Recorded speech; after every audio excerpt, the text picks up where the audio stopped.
Hey, everybody. We got game 2 NBA Finals coming up on Friday night. Knicks at San Antonio. The Knicks ahead 1-0 in the series. We'll talk about that in just a second. I've got a side and a total for you coming up in just a second. I'm Bruce Marshall. First of all, though, a couple of quick housekeeping reminders. As always, we want to remind you, click that subscribe button on the screen there. That makes sure you get all of our WagerTalk TV videos. Also, don't forget, we got some special deals coming up right now. First of all, how about 3 days for $69? All of my picks will add 3 days free on top of that. That's 6 days for $69. Having a really good run in the NBA into Friday night, 48-28 run in the NBA. Major League Baseball has been hot, a 67% winner the last month and a half. Remember, that's 3 days for $69 plus an extra day, 3 days free. 6 days for $69, all of my picks. And speaking of picks, World Cup is on tap starting June 11th in Mexico City and going through July 19th to the final at the Meadowlands in New Jersey. And I've got my all access pack ready for you, just $149. That gets you all of my picks all the way for a Copa Mundial. 5+ weeks, 104 matches. This is the biggest World Cup ever. So we'll have plenty of soccer action for you. You can also catch some of my videos up on WagerTalk TV as well, previewing some of the World Cup groups and other things for Copa Mundial. So don't forget about that as well. Now let's switch gears and let's talk about basketball. Let's talk about the NBA. Let's talk about the finals in game 2. Knicks ahead 1-0. What an impressive comeback New York made in game 1 to take control of this series and home court edge away from San Antonio. Now, game 2, we can see on the crawl beneath the screen there, the Spurs 5.5-point favorite. Some outlets up to 6 as much, 214.5. Pretty steady on the total there. What's going on here in the marketplace? Well, obviously, this is a spot, and we do it every series. Especially when the home team, the home favorite, loses in game 1. This has in the past been the time for that venerable NBA playoff zigzag, the bounce back, to really kick in. It usually seems to happen the most after game 1 when the home team loses the first game, bouncing back in game 2. So I think they have actually built the marketplace and sort of built that into the price here for the Spurs in game 2, a little bit higher than it was in game 1. Like I mentioned, about 4.5 in game 1, now 5.5, and a couple 6s out there as well. The history of this, like we said, this has been the spot to use the zigzag. However, it's not etched in granite, and the zigzag doesn't always work. And I think in this case, it's being superseded by a stronger trend the other way.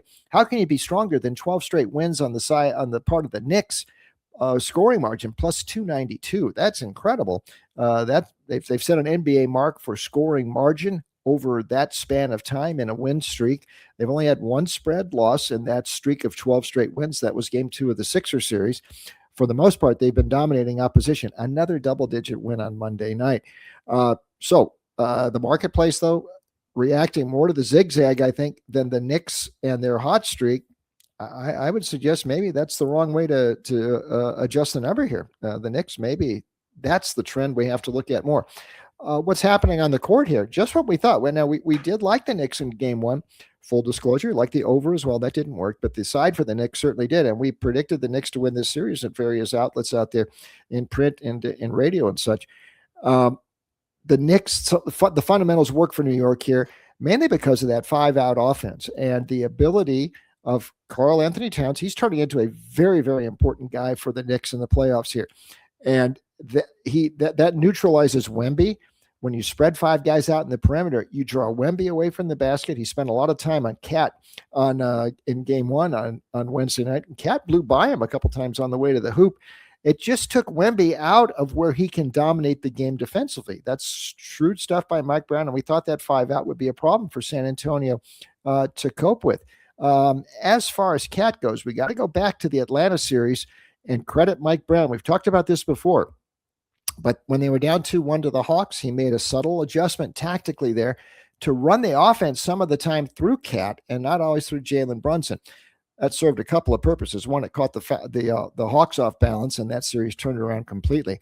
2, it seemed to animate and engage Cat a little bit more. He's been a different player since then. He is playing at both ends of the court like we've been waiting for him for the last decade to do. And this is a different Cat. We know Brunson is good. By the way, that little injury scare in the first half in game 1, that was a bit of a concern, but Brunson came back and he looked like himself again in the second half. So crisis averted. I do like the way Mike Brown adjusted as well. No panic. Alvarado, you go in the game, next man up. The Knicks hung in there until Brunson got back, and then they got hot in the second half. San Antonio's remedy in game 2, I think, basically comes down to shooting three-pointers better. They're only, 11 for 43 in game 1, 26%. But this is a dicey thing to count on three-point shooting. And the way the Knicks are playing defense, they force Wemby out more to the perimeter. He's doing a lot of three-point shooting. I don't know that they have enough accomplished shooters to do this. I know Champagne shot pretty well, but can Castle do it? Can Darren Fox do it? They've been sort of erratic from deep. I think it's tough. There's bigger size on the wings with the Knicks, with Hart and Anunoby and guys like that. And I go back also, Jim Dolan, the owner, got a lot of criticism, and rightly so the last several years, including after moving Tom Thibodeau out after the playoff loss to the Pacers in the East Final last year. His rationale at the time was, I think our team wears down too much late in the season. I thought Thibodeau drove us too hard, drove these guys physically too hard, and they were never quite at their peak at the end of the season. I want a guy in there who will take care of the players a little bit more and come from a little bit different perspective. Mike Brown was his answer, and Brown has turned out to be a perfect fit. That's why I think the Knicks, again, in game 2, I'm going to back them here. 5.5. If you can get a 6, fine. 5.5 is good enough too. I will back the Knicks. I'd be tempted to do this on the money line too, but you're getting 5.5. Why not? I think that's a more comfortable recommendation there. I'd also go over, although the over trend is not quite as strong as it was for a time there after we got to the second round of the playoffs. It's still 24-12, and I think both teams can shoot better than they did in game 1. The Knicks only hit 41%. They got better as the game went on. San Antonio, 36% overall. A little bit more offense, but I think the Knicks have a shot to win game 2, definitely plus 5.5. That's what I'm looking at in game 2. Okay, as always, don't forget, hit that comment box on the screen if you got something to say. I'd love to hear from you. And don't forget those special offers that we've got, including the special World Cup All Access Pack, just $149. And 3 nights for $69. We'll add 3 nights in free of my picks. That's 6 nights for $69. Okay, until next time, we'll talk some more. We got some more soccer coming up here and NBA playoffs as they go along in the finals here. Until next time, it's a goodbye from me.